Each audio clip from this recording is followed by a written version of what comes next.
স্বামী বিবেকানন্দের দেববাণী পাঠ এবং আলোচনার ক্লাসে আজকে আমরা একত্রিত হয়েছি, কিন্তু আজকে একটি বিশেষ দিন। আজ নেতাজি সুভাষচন্দ্রের জন্মদিন। দেশের বিভিন্ন স্থানে বিভিন্ন রকম ভাবে এই দিনটি পালিত হচ্ছে। মানুষ পালন করছেন তাদের প্রিয় স্বামীজিকে এবং নেতাজিকে একত্র তারা স্মরণ মনন করছেন। তাই আজকে আমরা দেববাণীর পরিবর্তে নন্দ মুখোপাধ্যায়ের লেখা বিবেকানন্দের আলোয় সুভাষ এই বইটি থেকে নেতাজি সুভাষচন্দ্র থেকে নেতাজি হয়ে ওঠার পেছনে তার মন প্রাণ, তার সমস্তটা জুড়েই যে বিবেকানন্দ ছিল সেটি সম্পর্কে আমরা আজকে একটু আলোচনা করব, পাঠ করব। আশা করি কারোর আপত্তি হবে না এই বিষয়টিতে। কি করব নাকি দেববাণী হবে? না মাতাজি ভালো।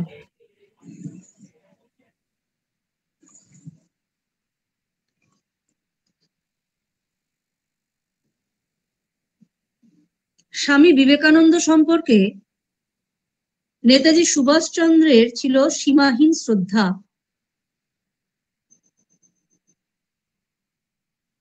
প্রগাঢ় ভালোবাসা ও অনুরাগ পোষণ করতেন এবং তারই আবেগপূর্ণ বাংময় রূপ বিভিন্ন সময়ে নেতাজির বিভিন্ন কথায়, বিভিন্ন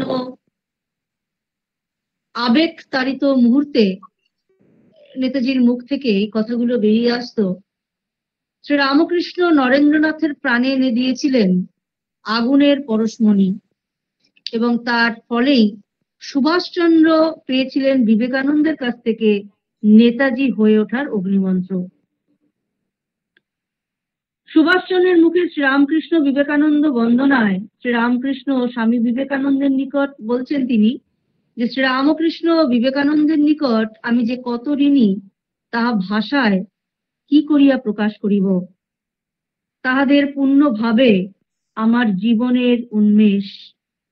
আর যদি স্বামীজি জীবিত থাকতেন তিনি নিশ্চয়ই আমার গুরু হইতেন, অর্থাৎ তাহাকে আমি নিশ্চয়ই গুরু পদে বরণ করতাম।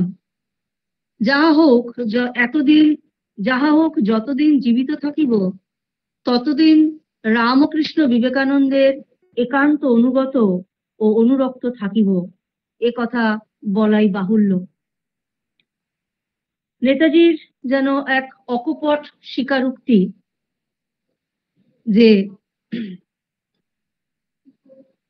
রামকৃষ্ণ বিবেকানন্দ অর্থাৎ শ্রীরামকৃষ্ণদেব এবং বিবেকানন্দ যদি না থাকতেন তিনি হয়তো সুভাষচন্দ্র থেকে নেতাজি হয়ে উঠতে পারতেন না।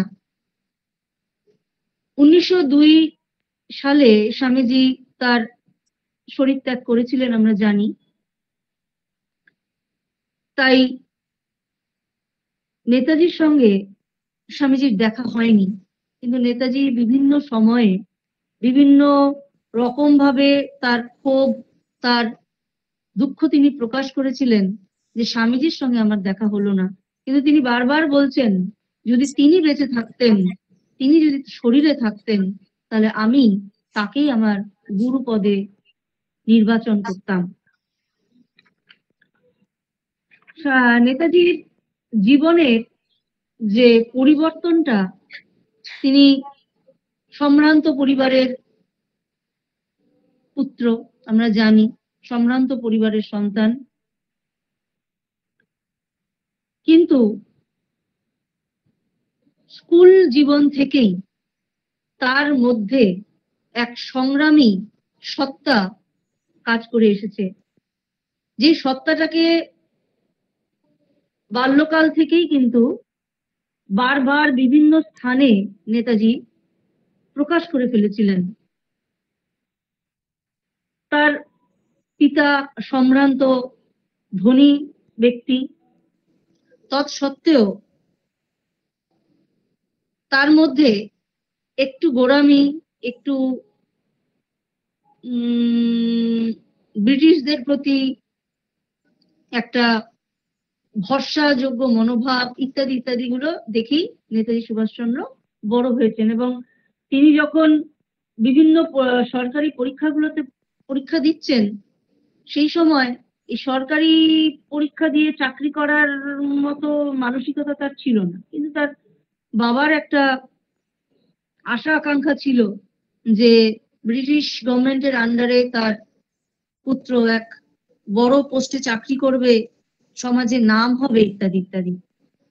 কিন্তু ছোট সুভাষের মন ছোট থেকেই কিন্তু একটু অন্য সুরে বাজতো। বিভিন্ন জায়গায় বিভিন্ন স্বদেশী আন্দোলনের বিভিন্ন কার্যক্রম তাকে নানাভাবে নানা সময়ে আন্দোলিত করতো। ছোট্ট সুভাষ তৎসত্ত্বেও তাকে আন্দোলিত করে যাচ্ছে, এবং সে বারবার করে ওই আন্দোলনের সঙ্গে নিজেকে জড়িয়ে ফেলছেন, যেটা তার পরিবারের মানুষদের সেভাবে পছন্দ নয়। কারণ তিনি স্বামীজিকে পড়ছেন, স্বামীজিকে জানছেন, এবং এই পড়া এবং জানার ফলেই তার মধ্যে একটা স্বাধীনতা কামী মানসিকতার সৃষ্টি হয়েছে। এই কারণেই বিভিন্ন সময় স্বামীজির আদর্শে তিনি অনুপ্রাণিত হয়ে বিভিন্ন স্বদেশী আন্দোলনের বিভিন্ন ছোট ছোট কাজগুলোতে উনি যুক্ত হয়ে যেতেন, যার ফলে সেইগুলোর বিষয়ে আমরা খুব ডিটেলে আজকে জানবো না, কিন্তু যুক্ত হয়ে যেতেন। এবং তার ফলে তাকে তার পিতার কাছে বহু সময় বহুবার ভর্ৎসনাও সহ্য করতে হয়েছিল। বিবেকানন্দের আত্মবিশ্বাস সুভাষকে দৃঢ় চিত্ত এক মানুষে পরিণত করেছিল, এবং তার পরবর্তী ক্ষেত্রে তিনি যখন যুবক, সেই সময় তিনি তার মাকে, তার মেজদাকে বিভিন্ন চিঠি লিখেছেন, যার মধ্যে দিয়ে তার সম্পূর্ণ প্রকাশ আমরা দেখতে পাই। সন্ন্যাসীর আদর্শ তাকে উদ্বুদ্ধ করত বারবার। জ্ঞান অর্জন করে তিনি দেশের সেবায় সেই অর্জিত জ্ঞান কাজে লাগানোর জন্য যে ইচ্ছা বারবার প্রকাশ করতেন, তার অনুপ্রেরণার স্বরূপই ছিলেন স্বামী বিবেকানন্দ। একদিকে কিশোর বয়সে তিনি আধ্যাত্মিক জীবন ও ঈশ্বর লাভের দিকে ঝুঁকে পড়েছিলেন, তবুও যৌবনে তার মূল উদ্দেশ্য হয়ে দাঁড়িয়েছিল স্বদেশের স্বাধীনতা অর্জনের দ্বারা দেশবাসীকে দাসত্ব, নিরক্ষরতা ও দারিদ্রতা থেকে মুক্ত করা। আমরা এই ক্ষেত্রে দেখতে পাই যে আমরা যদি একটু মেলাতে চেষ্টা করি স্বামীজির ছাত্র জীবন এবং সুভাষচন্দ্রের ছাত্র জীবন, অনেকটা যেন একই সুরে বাঁধা রয়েছে। কারণ এই যে মানুষের দাসত্ব, এই দাসত্বটাকে স্বামীজি বারবার চিহ্ন করতে বলছেন।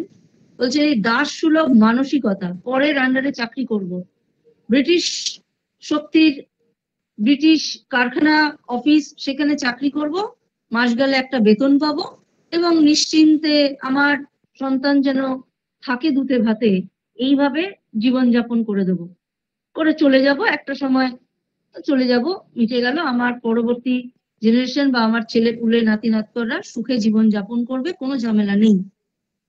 এটাকে তীব্রভাবে ঘৃণা করেছেন স্বামীজি। নেতাজির ক্ষেত্রেও কিন্তু আমরা সেটাই দেখতে পাই। তিনি স্বাচ্ছন্দ্যের মধ্যে মানুষ, কখনো কোন রকম আর্থিক অনটন সেভাবে নেতাজিকে সহ্য করতে হয়নি। তৎসত্ত্বেও দেশের দরিদ্র, দেশের নিরক্ষর মানুষগুলোর জন্য তার প্রাণ কেঁদে উঠেছে। স্বামীজির নির্দেশ ছিল আগামী 50 বছর আমাদের গরীয়সী ভারত মাতাই আমাদের আরাধ্য দেবতা হন। অন্যান্য অকেজো দেবতা এই কয়েক বছর ভুলিলে কোনো ক্ষতি নাই। অন্যান্য দেবতা ঘুমাইতেছেন, তোমার স্বজাতি এই দেবতাই একমাত্র জাগ্রত। স্বামীজি বলছেন, পর উপকারী জীবন, পরহিত চেষ্টার অভাবই মৃত্যু। দেশবাসীর সীমাহীন দুঃখে বিচলিত স্বামীজি বলছেন, ভারতের চিরপতিত 20 কোটি নরনারীর জন্য কার হৃদয় কাঁদছে? তাদের উদ্ধারের উপায় কি? তাদের জন্য কার হৃদয় কাঁদে বলো? তারা অন্ধকার থেকে আলোয় আসতে পারছে না, তারা শিক্ষা পাচ্ছে না। কে তাদের কাছে আলো নিয়ে যাবে বলো? কে দাঁড়ে দাঁড়ে ঘুরে তাদের কাছে আলো নিয়ে যাবে? এরাই তোমাদের ঈশ্বর, এরাই তোমাদের দেবতা হোক, এরাই তোমাদের ইষ্ট হোক। তাদের জন্য ভাবো, তাদের জন্য কাজ করো। নিপীড়িতের কথা বলতে গিয়ে স্বামীজি যে আবেগ প্রকাশ করে ফেলতেন, সেই আবেগপূর্ণ অনুভূতি আমরা হৃদয়ঙ্গম করতে পারি সুভাষচন্দ্রের জামালপুরে, ময়মনসিংহ জেলা, বর্তমানে বাংলাদেশের যেটি অন্তর্গত, সেই সম্মেলনে প্রাদেশিক কংগ্রেস কমিটির সভাপতি রূপে 21/4/1929 তারিখে দেওয়া তার ভাষণে তিনি সেখানে স্বীকার করেছেন যে গ্রামের সামাজিক ভাবে উৎপীড়িত মানুষের পক্ষে স্বাধীনতার সংগ্রামে ঝাঁপিয়ে পড়া সম্ভব নয়। কারণ সে কি করে বিশ্বাস করবে রাজনৈতিক স্বাধীনতার সঙ্গে তার সামাজিক ও অর্থনৈতিক স্বাধীনতা আসবে? তিনি গভীর প্রত্যয়ের সঙ্গে বললেন, মানুষকে রাজনৈতিক, সামাজিক ও অর্থনৈতিক বন্ধন থেকে মুক্তি দিতে হবে। অথচ উচ্চবর্ণের স্বাধীনতাকামীদের মধ্যে এই সচেতনতা নেই। আজ যারা সমাজের কাছে অস্পৃশ্য, যাদের জল চল নাই, যাহারা মনুষ্যত্বের অধিকার ভোগ করতে পারে না, যে পর্যন্ত না তাহাদিগকে মনুষ্যত্বের আসনে বসাইতেছি, সে পর্যন্ত তাহারা কেমন করিয়া বিশ্বাস করিবে আমরা বাস্তবিক মুক্তিকামী? চণ্ডীদাসের বুলি মুখে আওড়াই বটে, সবার উপর মানুষ সত্য, তাহার উপর নাই, কিন্তু কয়েকজন তাহা কার্যে পরিণত করতে পারেন। সত্যি স্বামী এখানে যে স্বামীজির ভাবধারা, স্বামীজি যেখানে বলছেন যে যত্র দীপ দীপ তত্র শিব, বহুরূপে সম্মুখে তোমার ছাড়ি কথা খুঁজিছ ঈশ্বর। আমরা তো খুঁজছি, আমরা যখন পরাধীন ভারতবর্ষে রয়েছি সে সময়ও আমরা খুঁজেছি, এখন আমরা সকল স্বাধীন বলি, আমরা স্বাধীন হয়েছি ইত্যাদি, এখনো আমরা খুঁজছি, দেবতা খুঁজছি, ভগবান খুঁজছি, শিব খুঁজছি, দূর দূরান্ত তীর্থযাত্রায় যাচ্ছি ভগবানের উদ্দেশ্যে। বহুরূপে সম্মুখে তোমার ছাড়ি কথা খুঁজিছ ঈশ্বর। সত্যি কি আমরা এই কথাটা আওড়াতে খুব ভালো লাগে, নেতাজি কিন্তু সেই দিকেই ঘুরিয়ে দিচ্ছেন আমাদের নজরটা, খুব ভালো লাগছে শুনতে। সত্যি তো, যেখানে মানুষ সেখানেই শিব। পালন করতে কি পারি? পালন করা কি সম্ভব হয়? এবং সেই পালনটা তখনও হচ্ছিল না, সে সময়ও পালন করা সম্ভব হচ্ছিল না, যার ফলে নেতাজি ওই তার বক্তৃতায় বলছেন যে মনুষ্যত্বের অধিকার ভোগ করিতে পারে না, যে পর্যন্ত তাদেরকে মনুষ্যত্বের অধিকার আমরা দিতে না পারবো, ততদিন পর্যন্ত শুধুমাত্র স্বাধীনতা স্বাধীনতা করে লাফিয়ে কোনো লাভ নেই। সবার উপর মানুষ সত্য, তাহার উপর নাই, কিন্তু কয়জন তাহা কার্যে পরিণত করতে পারে? স্বামীজির আহ্বানকে সুভাষ জীবনের মন্ত্র রূপে গ্রহণ করেছিলেন ও তিনি নিজেকে সম্পূর্ণভাবে দেশোদ্ধারের কাজে সমর্পণ করলেন। দাসত্ব, অন্যায়, অবিচার ও অসাম্যের বিরুদ্ধে দেশবাসীকে বিদ্রোহ করতে আহ্বান জানিয়ে সুভাষ বললেন, ভুলো না, মানুষের সবচেয়ে বড় অভিশাপ গোলাম হয়ে বেঁচে থাকা।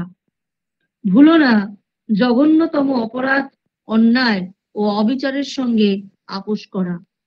মনে রেখো, শাশ্বত সেই বিধান, জীবন যদি পেতে চাও জীবন তাহলে দিতে হবে। মনে রেখো, শ্রেষ্ঠ ধর্ম অন্যায়ের বিরুদ্ধে সংগ্রাম করা, তার জন্য যত মূল্যই দিতে হয় হোক। নেতাজির এই প্রত্যেকটি আহ্বানে যেন স্বামীজির বাণী প্রতিধ্বনিত হচ্ছে, যেখানে স্বামীজি বলছেন একমাত্র সত্যের জন্য সমস্ত কিছুকে ত্যাগ করা যায়, কিন্তু কোনো কিছুর জন্য সত্যকে ত্যাগ করা যায় না। ঠিক সেইরকম ভাবেই এখানে নেতাজি বলছেন যে শাশ্বতই একমাত্র সত্য, যা চিরন্তন। এই দাসত্ব, এই পরমুখাপেক্ষা, পর অনুকরণ, এইগুলোকে সর্বৈব ত্যাগ করো। যদি এগুলোকে ত্যাগ করা সম্ভব হয়, তবেই প্রকৃত তুমি স্বাধীন হতে পারবে। স্বাধীন একটা শব্দ, স্বাধীনতা, স্বাধীন, স্বয়ের অধীন আমরা, অর্থাৎ নিজের অধীন। সত্যি কি আমরা প্রকৃতপক্ষে নিজের অধীন হতে পেরেছি? সম্ভব হয়েছে কি? দেশ স্বাধীন হয়েছে, দেশ শত্রু মুক্ত হয়েছে, এইটুকু বলতে পারি আমরা।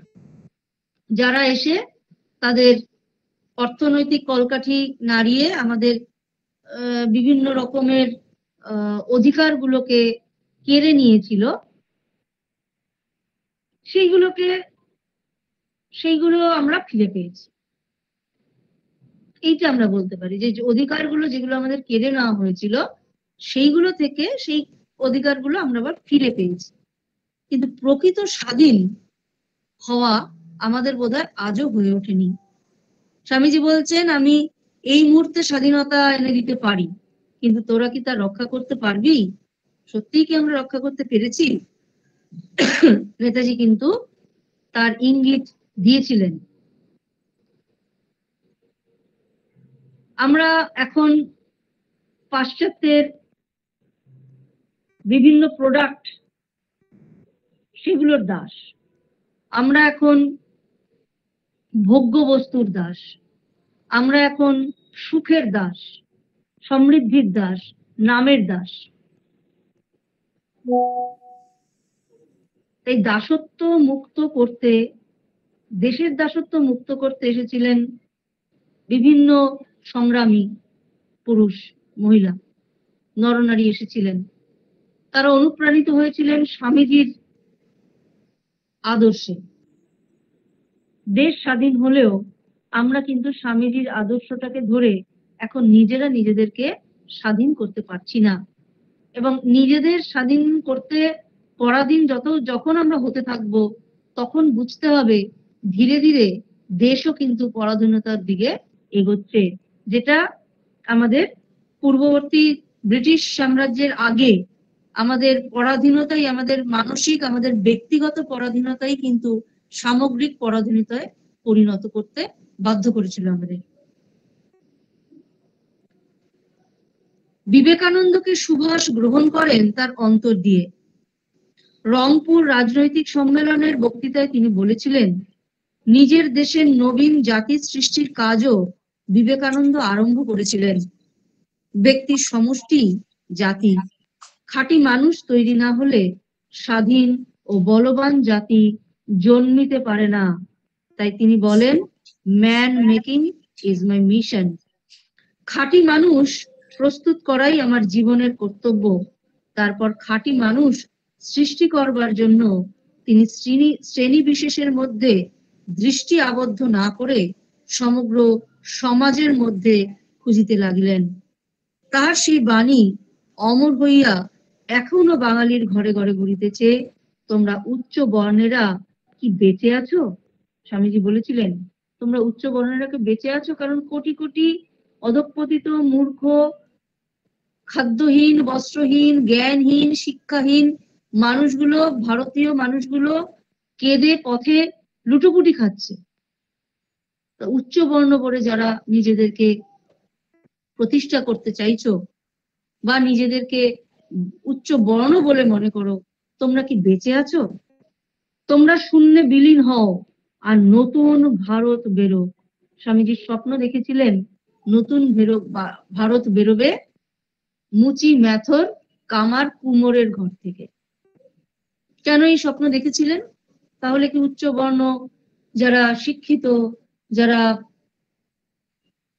নানান রকম উচ্চ পদস্থ অধিকারী, বিভিন্ন উচ্চ পদের অধিকারী, ডাক্তার, ইঞ্জিনিয়ার, এরা কি নতুন ভারত গড়তে পারবে না? নাকি তাদের সেই ক্ষমতা নেই? সেইটিও ঘুরে ফিরে ওই একই জায়গায় এসে প্রশ্নটি উপস্থিত। এই মানুষগুলো যারা উচ্চ বর্ণের বলে নিজেদেরকে দাবি করতো সে সময়, এখনো আছে, সমাজটা খুব পরিবর্তিত হয়নি, তারাও ছিল অর্থের দাস, মানের দাস, সম্মানের দাস। যে সময় রামকৃষ্ণ মিশনে কাজ, মানে রামকৃষ্ণ মিশন মাত্র শুরু হয়েছে, স্বামীজি দেখছেন যে প্লেগে কলকাতায় হাজার হাজার মানুষ প্রতিদিন মৃত্যু মুখে পতিত হচ্ছে। সেই সময় তিনি এবং তার গুরু ভ্রাতারা এবং সিস্টার নিবেদিতা সকলে মিলে নেমে পড়লেন টেম্পোরারি ক্যাম্প এবং অ্যাওয়ারনেস ক্যাম্প এবং সেবা, বিভিন্ন সেবা কার্য করার জন্য ছোট ছোট বিভিন্ন ক্যাম্প করে তারা সেবা কার্য এবং কলকাতা পরিষ্কারের কাজে লেগে পড়লেন। হাতে ঝাড়ু, ব্লিচিং, ফিনাইল এবং ওষুধ এই সম্বল করে তারা ভারতবর্ষের কলকাতা শহরটিকে পরিষ্কার করে রোগ মুক্ত করার চেষ্টা করছে, মানুষগুলোকে জীবন ফিরিয়ে দেওয়ার চেষ্টা করছে। যারা উচ্চ বর্ণের তারাও কিন্তু সেই সময় দেখছেন, তারা কলকাতায় রয়েছেন এবং অত্যন্ত ঘৃণার নজরে স্বামীজিকে দেখছেন, এবং স্বামীজির গুরু ভাই এবং সিস্টার নিবেদিতা প্রমুখ যারা ছিলেন প্রত্যেকে ঘৃণার নজরে দেখছেন। কি শিক্ষিত হতে হলে কি এইভাবে নিচু জাতের ময়লা পরিষ্কার করতে পারে, তাদেরকে হৃদয় দিয়ে সেবা করতে পারে? ঘৃণার নজরে দেখছেন এবং নিজেদেরকে খুব উন্নত বলে মনে করছেন। স্বামীজি বলছেন যে তোমরা হাওয়ায় বিলীন হয়ে যাও। সেই সময় স্বামীজির পাশে এসে দাঁড়িয়েছিলেন বহু শ্রমজীবী মানুষ, কারণ তাদের জীবনটা তারা এভাবে যাপন করে যে তাদের সুখ স্বাচ্ছন্দ্যের প্রয়োজন নেই। স্বামীজি বলছেন না, দুমুঠো অন্ন পেলে, দুটো রুটি পেলে তাদের শক্তি ত্রিলোকে ধারণ করে এমন ক্ষমতা কারণ নেই। এমন শক্তিময় মানুষ স্বামীজি তার কাজে পাচ্ছেন এবং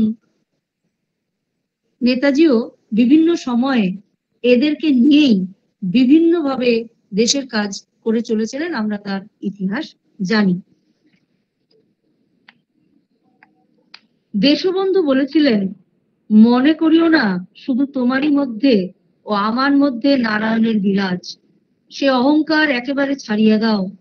যারা দেশের সার বস্তু, যারা মাথার ঘাম পায়ে ফেলিয়া মাটি কর্ষণ করিয়া আমাদের জন্য শস্য উৎপাদন করে, যারা ঘোর দরিদ্রের মধ্যে মরিতে মরিতে দেশের সভ্যতা ও সাধনাকে সজাগ রাখিয়াছে, যারা আজিও শুদ্ধ চিত্তে সরল প্রাণে মর্মে মর্মে দেশের মন্দিরে মন্দিরে পূজা দেয়, মসজিদে মসজিদে প্রার্থনা করে, যারা জাতিত্বকে জ্ঞানে কি অজ্ঞানে সাগ্নিকের অগ্নির মতো জ্বালাইয়া জাগিয়া রহিয়াছে, যারা বাস্তবিকই এদেশের একঘেয়ে রক্ত মাংস ও প্রাণ, ওঠো জাগো, তাহাদেরই মধ্যে নরনারায়ণ জাগ্রত হোক।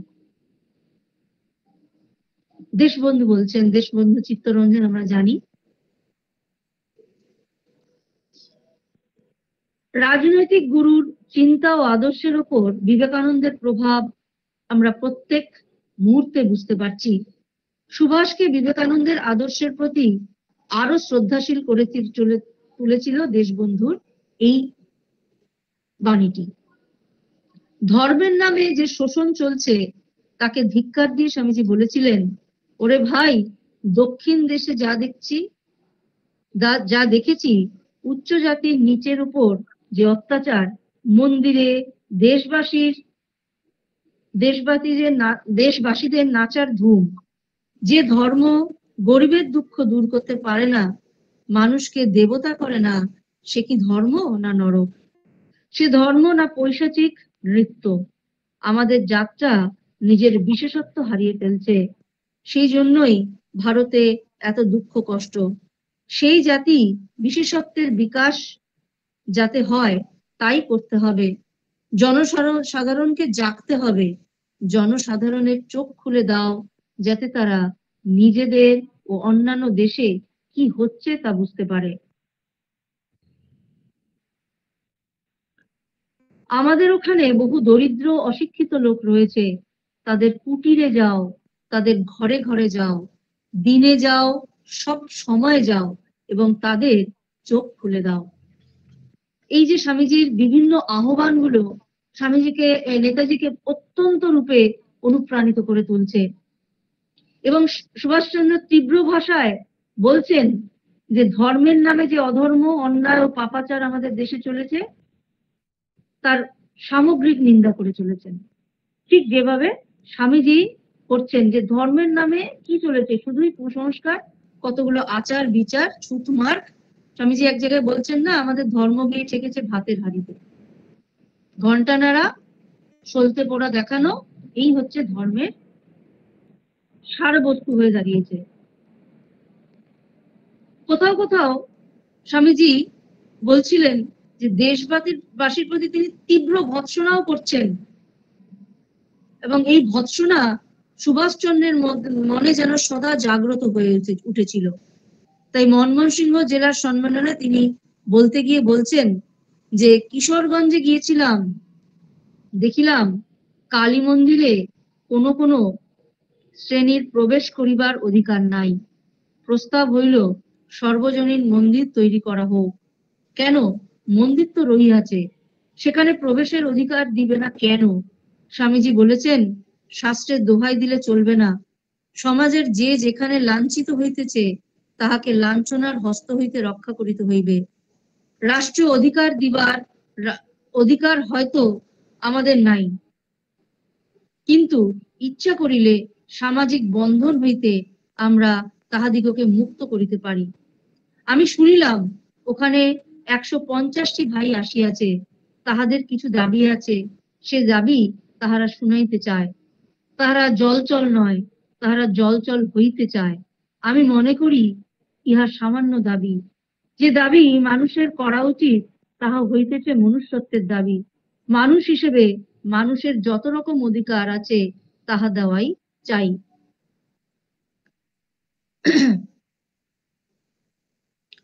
নিপীড়িত জনসাধারণের উন্নতির জন্য নতুন রাষ্ট্র ব্যবস্থার উল্লেখ করে স্বামীজি বলেছিলেন, যদি এমন একটি রাষ্ট্র গঠন করতে পারা যায় যাতে ব্রাহ্মণ যুগের জ্ঞান, ক্ষত্রিয়ের সভ্যতা, বৈশ্যের সম্প্রসারণ শক্তি এবং শূদ্রের সাম্যের আদর্শ এ সবগুলি ঠিক ঠিক বজায় থাকবে, অথচ এদের দোষগুলি থাকবে না, তাহলে তা একটি আদর্শ রাষ্ট্র হবে।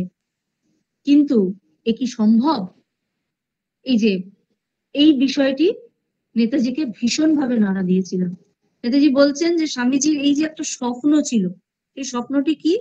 এমন একটা রাষ্ট্র তৈরি হবে যে রাষ্ট্রতে ব্রাহ্মণ যুগের জ্ঞান থাকবে, ক্ষত্রিয়ের সভ্যতা, বৈশ্যের সম্প্রসারণ শক্তি ছড়িয়ে পড়া এবং শূদ্রের সাম্যের আদর্শ, অর্থাৎ সকলকে গ্রহণ করে সকলকে নিয়ে এগিয়ে চলার যে আদর্শ, এটা হচ্ছে শূদ্রের আদর্শ। এই সকল নিয়ে একটি আদর্শ রাষ্ট্র তৈরি হবে।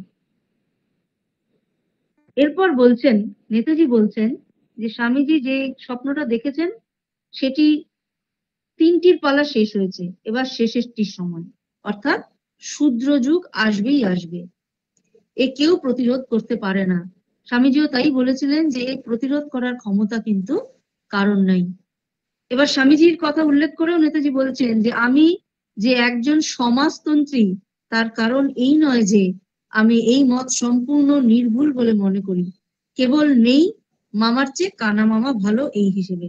যেখানে নেতাজি বলছেন যে স্বামীজি বলেছিলেন যে আমি একটি, স্বামীজি নিজেকে একটি সমাজতন্ত্রী বলছেন, কিন্তু তার মতটাই যে সর্বোচ্চ এমন নয়। তিনি ভবিষ্যতের একজন আধুনিক, আরো আধুনিক মানুষের স্বপ্ন দেখেও বলছেন তিনি হয়তো সমাজে যদি আসতেন তাহলে আরো নতুন ধরনের সমাজ গঠন করার কথা হয়তো বলতেন। এরপর আমরা একটু অন্যভাবে স্বামীজির বিষয়ে আলোচনা করব এবং সেই আলোচনায় কিভাবে নেতাজি সুভাষচন্দ্রের বিভিন্ন মতাদর্শগুলো আমরা বুঝেও নিতে পারি সেই চেষ্টা করব।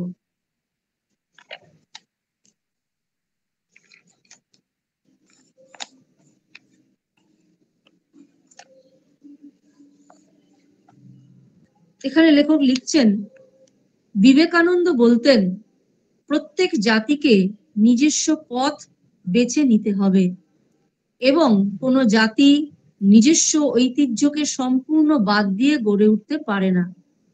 ভারতে যে কোনো সংস্কার বা উন্নতির চেষ্টা করতে হলে প্রথম আবশ্যক ধর্মের উন্নতি। ভারতকে তার নির্দেশ ছিল সামাজিক ও রাজনৈতিক ভাবে প্লাবিত করবার আগে প্রথমে আধ্যাত্মিক ভাবে প্লাবিত করো। এই আধ্যাত্মিকতার অর্থ ধর্মান্ধত নয়। স্বামীজির দৃষ্টিভঙ্গি ছিল আধুনিক, তাই তিনি কেবলমাত্র প্রাচীন ঐতিহ্যকে ধরে থেকে অগ্রসর হতে বলেননি। আজকে পৃথিবীতে কোনো জাতি এককভাবে বাঁচতে পারে না। সেই কারণে তিনি বললেন, আদান প্রদানই প্রকৃতির নিয়ম। ভারতকে যদি আবার উঠতে হয় তবে তাহাকে নিজ ঐশ্বর্য ভাণ্ডার উন্মুক্ত করিয়া পৃথিবীর সমুদয় জাতির ভিতর তাহা ছড়াইয়া দিতে হবে এবং পরিবর্তে অপরের যাহা কিছু দেয় তাহাই গ্রহণের জন্য প্রস্তুত হইতে হবে। এই যে স্বামীজি বলছেন, দান এবং গ্রহণ, পর ও অনুকরণ বা পরের দান শুধু গ্রহণ নয়। এটি দ্বিতীয় দিক থেকে আমরা দ্বিতীয় একটি, স্বামীজি প্রথমে বলছেন পরাধীন হয়েও না, পর অনুকরণ করো না এবং পরের আন্ডারে চাকরি করে সারাটা জীবন শুধু রোজগার করলাম, আমি সুখে শান্তিতে থেকে দাসসুলভ মানসিকতা করে ধরে কাটিও না।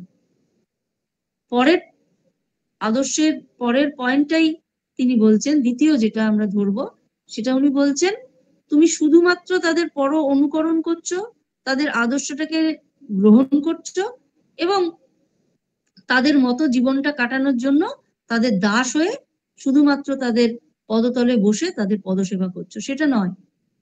দাতা এবং গ্রহীতার সম্পর্ক তৈরি করো। কারণ দাতা এবং গ্রহীতা এই দুজনই যদি একতরফা হয়, এক সময় ভারত হবে পাশ্চাত্যের দাতা, পাশ্চাত্য হবে গ্রহীতা, আরেক সময় পাশ্চাত্য হবে দাতা, ভারতবর্ষ হবে গ্রহীতা, প্রাচ্য হবে গ্রহীতা।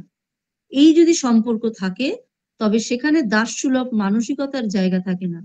কিন্তু আমরা দেখে এসেছি যে যেখানেই অর্থের আড়ম্বর, যেখানে অর্থের প্রাচুর্য, সেখানেই কোথাও যেন একটা দাতা এবং গ্রহীতা একটা মানসিকতা তৈরি হয়ে যায়। তিনি দিচ্ছেন, কোনো কিছু দিচ্ছেন, পাচ্ছেন হয়তো পরিবর্তে অনেক কিছুই, কিন্তু ওই যে অর্থটা যেহেতু তিনি দিচ্ছেন তার মধ্যে একটা অত্যন্ত রকমের দাতার একটা অহংকার সৃষ্টি হয়। আর যিনি শুধুই যে নিয়েই যাচ্ছে তার মধ্যে হীনমন্যতা তৈরি হয়, যে আমি নিতেই এসেছি। তো স্বামীজি এই দাসত্ব বা এই হীনমন্যতাটাকে দূর করতে বলছেন। কারিগরি বিদ্যা পাশ্চাত্য থেকে নিতে বলছেন, পরিবর্তে দিতে বলছেন আধ্যাত্মিকতা। ঠিক আমরা নেতাজির জীবনেও কিন্তু তেমনটি দেখতে পাই। কারণ ভারতের সমস্যাগুলি ক্ষুদ্রকার এবং বিশ্বের সমস্যার সঙ্গে ভারতের সমস্যা সে সময় একটা ভীষণ মিল ছিল এবং নেতাজি সুভাষচন্দ্র সেটা বুঝতে পেরেছিলেন। দেখছেন যে সত্যি ভারতবর্ষটা হচ্ছে একটা ক্ষুদ্র বিশ্ব, ভারতের সমস্যাগুলি ক্ষুদ্রাকার বিশ্বের সমস্যা, তাই ভারতের সমস্যা সমাধান করিতে পারিলে বিশ্ব সমস্যারও সমাধান হবে। ভারত একটি মিশন আছে যা তাকে পূর্ণ করিবে। সেই জন্য অবর্ণনীয় দুঃখ কষ্ট ও বহু বহিরাক্রমণ সত্ত্বেও ভারত বাঁচিয়া আছে এবং বিশ্বের সমস্ত দেশগুলি, যে দেশগুলো নিপীড়িত বলে নিজেদেরকে মনে করছে, তারাও বাঁচিয়া থাকিবে। এটি সুভাষচন্দ্র মনে করছেন স্বামীজির এই দাতা গ্রহিতার সম্পর্কটাকে, মানে দাতা গ্রহিতার সম্পর্ক নয়, এটাকে বলবো একে অপরের পরিপূরক, এই যে সম্পর্কের ধারণাটা নেতাজি সুভাষচন্দ্র গ্রহণ করেছিলেন। আমরা যখন জানি তিনি আজাদিন ফৌজের, যখন তিনি আজাদিন ফৌজকে তিনি লিড করছেন এবং সেই সময় তিনি বিভিন্ন দেশগুলোতে যাচ্ছেন, সেখানে দেশগুলোর কাছ থেকে তিনি সহযোগিতা নিচ্ছেন, দান হিসেবে নিচ্ছেন না, কিন্তু তিনি তাদের সহযোগিতা নিচ্ছেন, তাদের সাহায্য নিচ্ছেন। এবং তার উদ্দেশ্য ছিল যখন ভারতবর্ষ প্রকৃত স্বাধীন হয়ে যাবে তখন এই দেশগুলোকে তিনি সেই দেশের প্রয়োজনীয় যেটা, সেটা জ্ঞান হতে পারে, সেটা ধর্ম হতে পারে, সেটা আদর্শ হতে পারে, সেটা আধ্যাত্মিকতা হতে পারে, সেটা অর্থ হতে পারে, সেটি তিনি ফিরিয়ে দেবেন। তাই দাতা গ্রহিতার সম্পর্ক নয়, একে অপরের পরিপূরক এই সম্পর্কটা তিনি গ্রহণ করে এই স্বাধীনতাটাকে সেইভাবে তিনি আনতে চেয়েছিলেন। এরপর বিভিন্ন সময় আমরা দেখি যে সাহসের একটা বিষয় আমাদের সামনে উঠে আসে। আমরা ভাবি যে এই নেতাজি সুভাষচন্দ্র এবং সেই সময়কার যত এই স্বাধীনতা সংগ্রামীরা ছিলেন, তাদের মধ্যে অত্যন্ত আত্মপ্রত্যয়, অত্যন্ত সাহস, অত্যন্ত ঈশ্বর বিশ্বাস ছিল বলেই তারা কিন্তু এইভাবে ঝাঁপিয়ে পড়েছিল। ক্ষুদ্র ক্ষুদ্র প্রচেষ্টায়, ক্ষুদ্র ক্ষুদ্র আয়োজনে তারা স্বাধীনতা সংগ্রামে ঝাঁপিয়ে পড়েছিল। স্বামীজির যে আহ্বানটা দিয়েছিলেন যে সাহসী হও অভি, এই অভিকে সম্বল করে তুমি এগোও, সেটিও কিন্তু স্বামীজি তার বাণীর মধ্যে দিয়ে বহু স্বদেশী মানুষের মধ্যে, সংগ্রামী মানুষের মধ্যে ছড়িয়ে দিতে পেরেছিলেন। যেখানে বলছেন সাহস অবলম্বন করো, ভয় পাইও না, কেবল আমাদের শাস্ত্রেই ভগবানকে লক্ষ্য করিয়া অভি এই বিশেষণ প্রদত্ত হইয়াছে। আমাদিগকে অভি অর্থাৎ নির্ভীক হইতে হবে, তবেই আমরা কার্যের সিদ্ধি লাভ করিব। ওঠো, জাগো, কারণ তোমাদের মাতৃভূমি এই মহাবলী প্রার্থনা করিতেছে। আমাদের দেশের পক্ষে তিনি বলেছিলেন এখন প্রয়োজন লৌহবৎ দৃঢ় মাংসপেশি ও ইস্পাতের মতো স্নায়ু, যেটা আমরা প্রায় প্রত্যেক বিপ্লবীর মধ্যে এটি আমরা স্ফুরণ দেখতে পাই। তাদের দৃঢ় মাংসপেশি এবং ইস্পাতের মতো স্নায়ু ছিল। বলছেন ইহা যেন ব্রহ্মাণ্ডের সমুদয় রহস্যকে সমর্থ না হয়, তোমরা এতটাই দৃঢ় হও। স্বামীজির সেই আহ্বান। স্বামী বিবেকানন্দের যথার্থ অনুরাগী সুভাষচন্দ্র তাই আত্মত্যাগের ওপর বিশেষ জোর দিয়েছিলেন, সাহসেরকে ভরসা করে। 1927 খ্রিস্টাব্দের ডিসেম্বর মাসে অনুষ্ঠিত নিখিল বঙ্গ সম্মেলনে সভাপতির ভাষণে তাই তিনি বলেছিলেন, পাশ্চাত্য সভ্যতা আমাদের সমাজে ওতপ্রোতভাবে প্রবেশ করিয়া আমাদিগকে ধনে প্রাণে মারিতে চেষ্টা করিতেছে। আমাদের ব্যবসায়, বাণিজ্য, ধর্ম, কর্ম, শিল্পকলা মরিতে বসিয়াছে। তাই জীবনের সকল ক্ষেত্রে আবার মৃত সঞ্জীবনী সুধা ঢালিতে হইবে।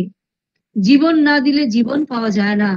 আদর্শের নিকট যে ব্যক্তি সম্পূর্ণভাবে নিজেকে বলিদান দিয়েছে, শুধু সেই ব্যক্তি অমৃতের সন্ধান পাইতে পারে। আমরা সকলেই অমৃতের পুত্র, কিন্তু আমরা ক্ষুদ্র অহমিকার দ্বারা পরিবৃত্ত বলিয়া অন্তর্নিহিত অমৃত সিন্ধুর সন্ধান পাই না। আমি আপনাদিগকে আহ্বান করিতেছি, আসুন, আপনারা আসুন, মায়ের মন্দিরে গিয়া আমরা সকলে দীক্ষিত হই। কোন মায়ের মন্দিরের কথা এখানে বলছেন? ভারত মাতার মন্দিরের কথা বলছেন। এই জগতে পুরো ভারতবর্ষটাই তিনি দেখছেন আমাদের ভারত মাতার বেদিতল। আসুন আমরা সকলে এক বাক্যে প্রতিজ্ঞা করি যে দেশবাসী আমাদের জীবনের একমাত্র ব্রত হইবে। দেশমাতৃকার চরণে আমরা আমাদের সর্বস্ব বলি দিব এবং মরণের ভিতর দিয়া অমৃত লাভ করিব। তাহা যদি আমরা করিতে পারি তবে নিশ্চয়ই জানিবে ভারত আবার জগৎ সভায় শ্রেষ্ঠ আসন লবে। এই বক্তৃতাটি নেতাজি দিয়েছিলেন নিখিল বঙ্গ যুব সম্মেলনে 1927 খ্রিস্টাব্দে। এইভাবে তিনি দেশবাসীকে ডাকছেন এবং স্বামীজির যে আদর্শ, যে আত্মবলিদান, অভি এবং একে অপরের পুরো পরিপূরক হয়ে কাজ করা, এই তিনটি আদর্শকে ধরে তিনি তার জীবনটাকে এগিয়ে নিয়ে গিয়েছিলেন। দেশমাতৃকার চরণে তার জীবনটিকে তিনি অর্ঘ্যরূপে প্রদান করেছিলেন। আজকে এই পর্যন্ত। আমাদের আজকের স্মরণ মননটা হয়তো কারোর ভালো লেগেছে। যদি কারোর কোনো প্রশ্ন থাকে তোমরা করতে পারো।